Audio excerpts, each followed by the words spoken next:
This Health Ranger Report Pandemic Podcast is brought to you by NaturalNews.com for uncensored reporting and HealthRangerStore.com for lab-tested preparedness supplies such as storable food, full-face medical masks, biostructured silver first aid gel, and iodine, only while supplies last. This is Mike Adams here, March 6th update for pandemic.news. Thanks to this new model I've put together that I've published some numbers from, we now have a really good idea of how this is going to unfold, this pandemic, what it's going to look like across society.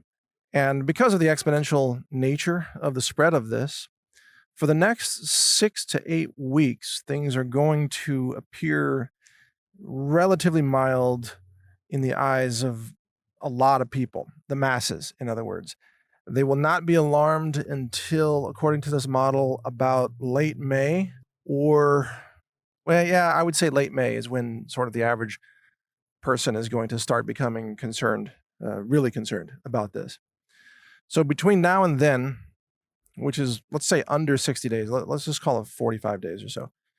This is a time window to do all the things that you need to do to prepare for society to shut down. And a shutdown is coming. You can bank on that. Mark my words, a shutdown is coming. And by shutdown, what I mean is a lot of the essential transportation, deliveries, and services of society that you have come to rely on, and so have millions of other Americans, those will be unavailable. So it's going to come to a day where, for example, Amazon may not be able to have employees at the Amazon fulfillment warehouses. Even our own store, we may have to shut down for months. I've already done a podcast about that, actually. That shutdown might happen in May, might happen in June. Not sure yet how that works. Or we might have some crew that are able to function and others that are quarantined because they live in Austin, for example. But society shutdowns are coming, and it won't be apparent at first throughout the rest of March and April, but getting into May, the shutdowns will be inescapable. In fact, it may happen a lot sooner. I'm trying to be very, very conservative with my projections here. In truth, a lot of things will happen more quickly. So it's good to know this information because it gives you some planning capabilities. It means that you do have some number of weeks to take care of important things about where you're living, or are you moving somewhere? Or do you have relatives or loved ones that you need to take care of? Do you have children or grandchildren who are at a university perhaps, or overseas, and you need to get them back home? I don't know. That's up to you. But the universities will likely be shut down at that time. This will be probably a summer without much in the way of university activity.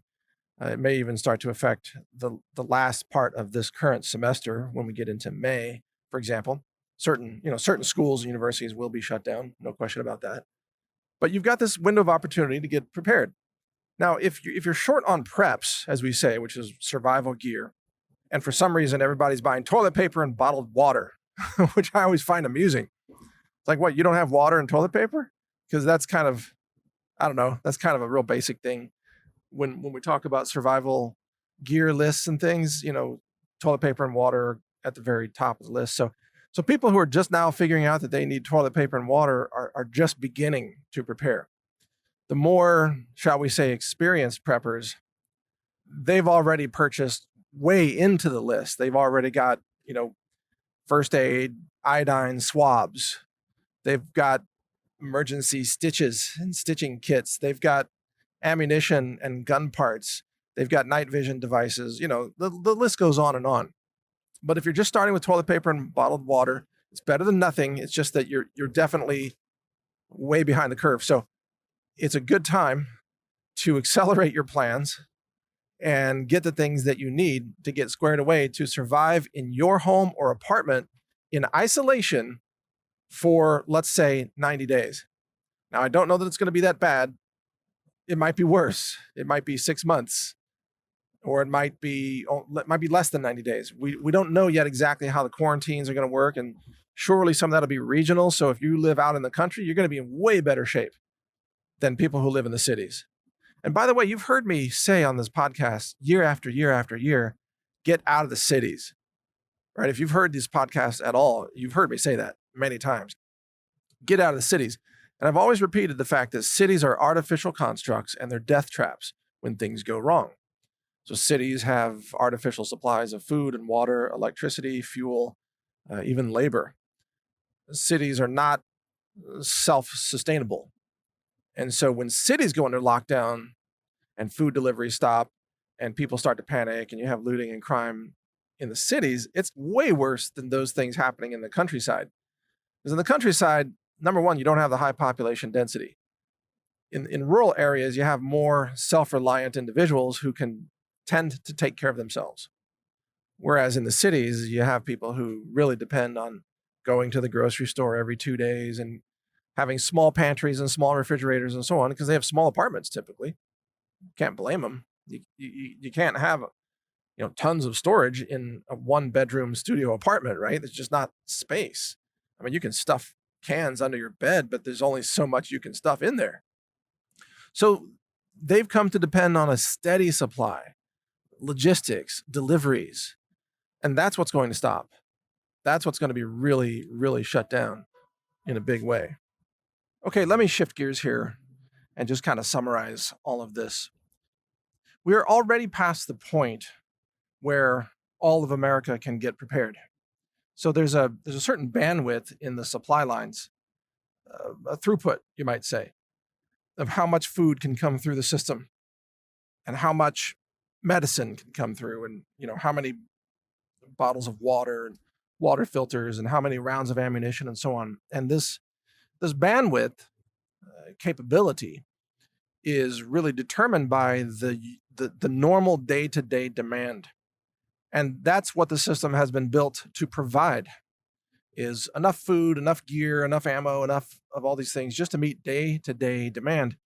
When demand then suddenly spikes by 10 times or 100 times, as we've seen in some cases with people trying to get ready for this virus, then the supply lines break down very rapidly. And it's not just a question of having more products delivered, it's that the very infrastructure of that system cannot handle 10 times the demand. There's not even the pipelines, so to speak, to make that happen. The throughput doesn't exist. And if you do the math on this, right now, we're already beyond the point of criticality, you might say, when the vast majority of Americans could be prepared. People would have had to start buying food a year ago, as an estimate, in order for the pipeline to support enough food for everybody to have a 30-day supply.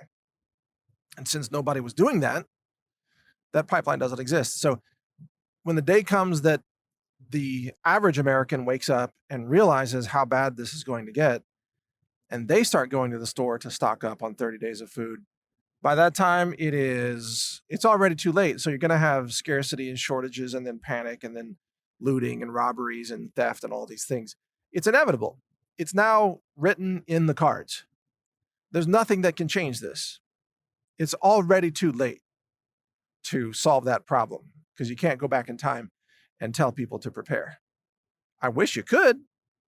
That would be awesome if you could, but you can't. And so we're already past the point. So if you still have an opportunity to get the preparedness supplies that you need, if you even have a chance, if you go to a store and there's something that you need, you should buy it immediately, because that may be your last chance.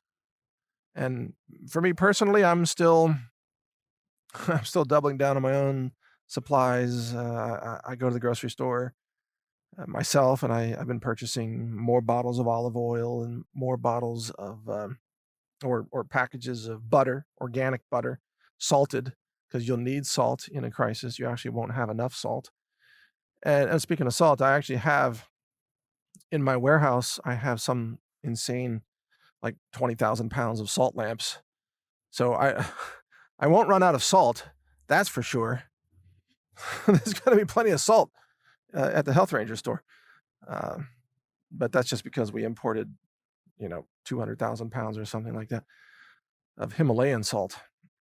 But that's a unique position that I happen to be in that a lot of people aren't in because you're not in the food business. So go out and get the things you need, get the salt, get the olive oil, get the yeast so you can make your own bread, get the wheat berries, get a food grinder, all these things. Get that done.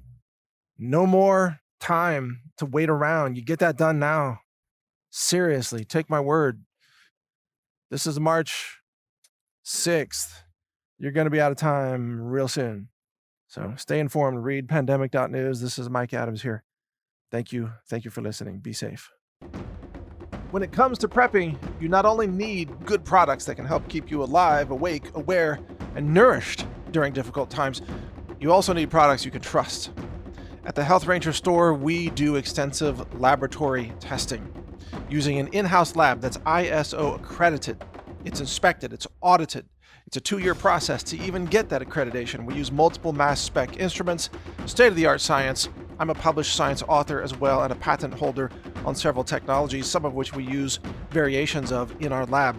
The purpose of this lab is to help you make sure you get clean foods, superfoods, storable foods for emergency preparedness and survival use. We have a certified organic lab-tested, what's called Ranger Bucket collection of storable foods with some survival gear in the buckets to help you even boil water and cook those foods and so on. It's a fantastic product. We can barely keep it in stock even during normal times. In a crisis, we'll be wiped out of this product because it actually takes us a lot of time to make those products. But if they're in stock, you can get them now at healthrangerstore.com/prepwithmike. In fact, go to that URL, healthrangerstore.com/prepwithmike, and you'll see some of our survival and preparedness supplies, including iodine, colloidal silver products and gel first aid products, storable foods, superfoods, medicinal herbs for first aid, and much more. We have a lot of products for you to help you be self-reliant, to be safe, to survive difficult circumstances, natural disasters, and all kinds of things.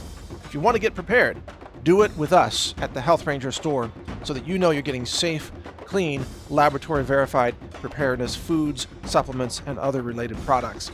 Again, the URL is healthrangerstore.com/prepwithmike. All one word, no spaces. Prep with Mike. I'm Mike Adams. Thank you for your support. Thank you for watching. If you want to support our mission, visit us at healthrangerstore.com for the world's largest selection of lab-verified superfood and nutritional products for healthy living. It's at healthrangerstore.com.